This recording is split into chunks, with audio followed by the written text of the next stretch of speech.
Hey there, welcome back to the channel. Today, we're tackling a big question. Should you get the Nintendo Switch OLED, stick with a standard Switch, or hold out for the upcoming Switch 2?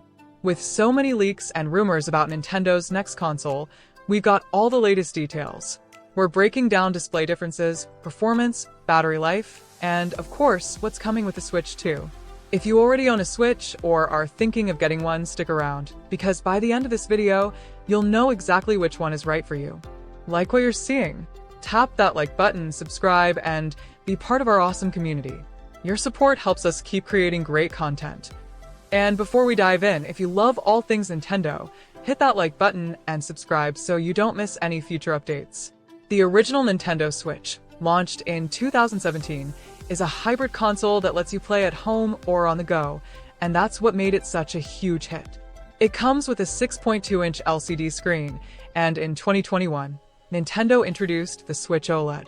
And let me tell you, the difference in picture quality is massive. The Switch OLED upgrades the screen to a 7-inch OLED display, and this makes everything sharper, more colorful, and vibrant. The blacks are deeper, and colors pop in a way that makes handheld gaming feel premium. If you spend a lot of time gaming in handheld mode, this is a game changer. So, if you love playing on the go, the OLED is worth considering. But what about performance? Well, the standard Switch and the OLED are identical. Both have the NVIDIA Tegra X1 chip, meaning games run the same on both consoles.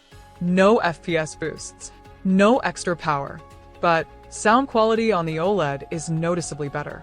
Upgraded stereo speakers make games more immersive, which is great for handheld gaming. Battery life.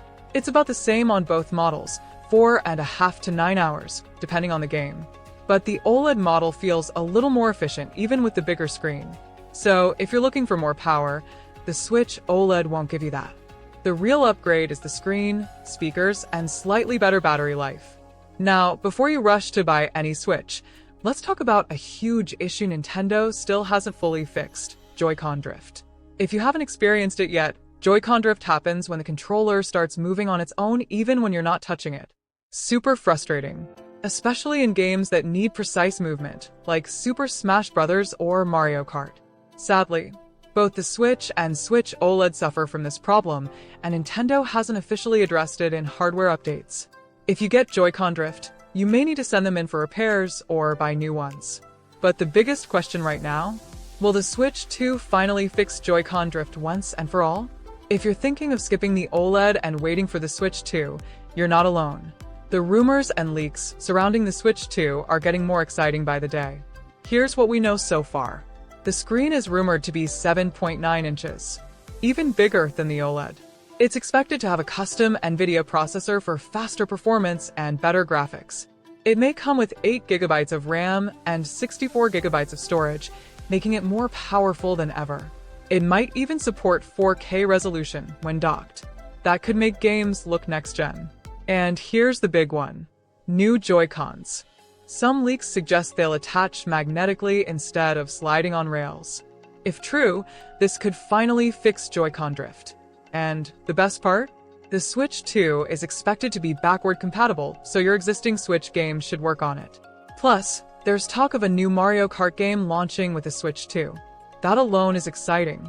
So, should you wait for the Switch 2? Well, if you want the best possible handheld experience right now, the Switch OLED is a fantastic upgrade.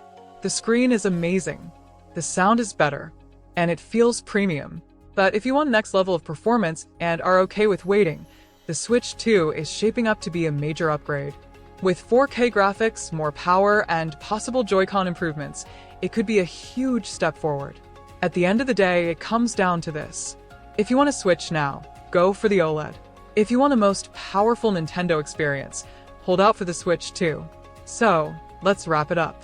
If you game on the go a lot, the Switch OLED is worth it for the better screen and sound. If you mostly play docked, the standard Switch still holds up and saves you money. If you can wait for a bigger upgrade, the Switch 2 is looking like a major step forward. Nintendo hasn't officially revealed the Switch 2 yet, but rumors point to a late 2024 or early 2025 launch. So if you're excited about the Switch 2, make sure to subscribe and hit the bell icon because we'll keep you updated on every leak, trailer and announcement? Let me know in the comments. Are you going for the Switch OLED, sticking with the standard Switch, or waiting for the Switch 2? And if this video helped you out, give it a thumbs up and subscribe for more Nintendo news. But here's the thing, what about third-party games? One of the biggest concerns with the current Nintendo Switch is how well it runs third-party titles. While first-party Nintendo games like Mario, Zelda, and Pokémon are optimized perfectly for the system, third-party titles like The Witcher 3, Doom Eternal, and Hogwarts Legacy have struggled to perform. Some of them run decently with lower resolutions and frame rates, but others rely on cloud streaming, which isn't ideal for everyone. Now, with the Switch 2, things could change in a big way. If the leaks are true and the new console includes a stronger NVIDIA chipset, more RAM, and better internal storage, we could see far better third-party support. This could mean higher frame rates, better textures, and smoother gameplay for major AAA games. Imagine playing something like Elden Ring or Grand Theft Auto 6 on a Switch 2 without compromises. That would be a massive step forward for Nintendo in competing with PlayStation and Xbox, especially when it comes to performance-heavy games. Now, here's an interesting question. Will the Switch 2 launch with an OLED screen like the latest model, or will it start with a basic LCD version and later upgrade? Nintendo has a history of releasing improved versions of their consoles over time. Just look at the 3DS lineup.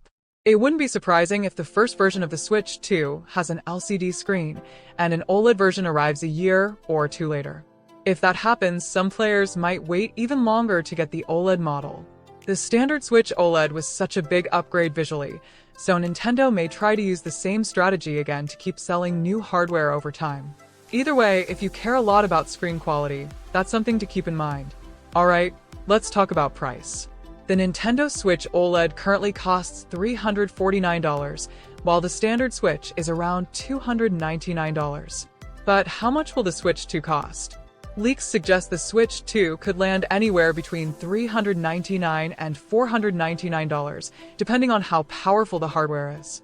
Some reports suggest a $449 price tag, but it's unclear if that's for a base model or a premium version. Now, would that price make sense? Let's compare it to competitors. The PlayStation 5 Digital Edition costs $399. The Xbox Series X costs $499. The Steam Deck starts at $399. For Nintendo to stay competitive, a price around $400 to $450 seems likely. Anything higher than that, and it risks pushing casual gamers away. That being said, Nintendo is known for keeping costs lower than PlayStation and Xbox, so if they find a way to keep it under $400, that would be a game changer. One of the biggest questions about the Switch 2 is whether it will support old Switch games. Right now, Nintendo has hinted that they want to keep backward compatibility in place. This would mean you could play your current library of Switch games on the new system without having to repurchase them. But there's one possible catch. How will physical cartridges work? If Nintendo decides to change the game card slot on the Switch 2, older physical Switch games might not work unless they provide some kind of adapter. That's something to watch out for when Nintendo makes the official announcement. However, digital games are almost certainly going to be supported. With most modern consoles pushing digital purchases, Nintendo would likely let players bring over their digital Switch games to the new system. That would be great news for anyone who has built up a huge collection on the Nintendo eShop. Now, let's talk about the dock. One of the Switch's best features is its ability to switch seamlessly from handheld mode to docked mode. That's what makes it a hybrid console and sets it apart from PlayStation and Xbox. So, will the Switch 2 keep the same docking system? Leaks suggest yes, but with some improvements. First, the dock might support 4K resolution, which means when you plug the Switch 2 into your TV, it could output games at 4K instead of 1080p like the current Switch. Second, faster data transfer speeds. The current dock is a bit slow, especially when loading games or updating software. A new dock with better connectivity would make a big difference. And third, wireless display casting. Some rumors suggest the Switch 2 may allow you to connect to a TV wirelessly without needing the dock at all. That would be a huge upgrade for people who want to game on the big screen without messing with cables. Now, let's talk about the most important thing, the games. What new games could launch alongside the Switch 2? Here are some of the strongest possibilities based on leaks and industry trends. Mario Kart 9, the first brand new Mario Kart game since 2014. Zelda Tears of the Kingdom Deluxe, a next-gen enhanced version of the latest Zelda. New 3D Mario game. Think Super Mario Odyssey 2 or something brand new. Metroid Prime 4. This game has been in development for years, and it could be a perfect fit for the Switch 2 launch. Pokémon Legends sequel, a follow-up to Pokémon Legends Arceus in an open-world format. And of course, we'll probably see remasters of older Nintendo games, especially ones that would benefit from the improved graphics of the Switch 2. So, to wrap it all up, is the Switch 2 worth waiting for? If you already have a Switch and want something more powerful, waiting for the Switch 2 makes sense. The improved graphics, stronger hardware, and potential 4K support could be a big jump forward. But if you just want the best possible handheld experience right now, the Switch OLED is still a great buy, especially if the Switch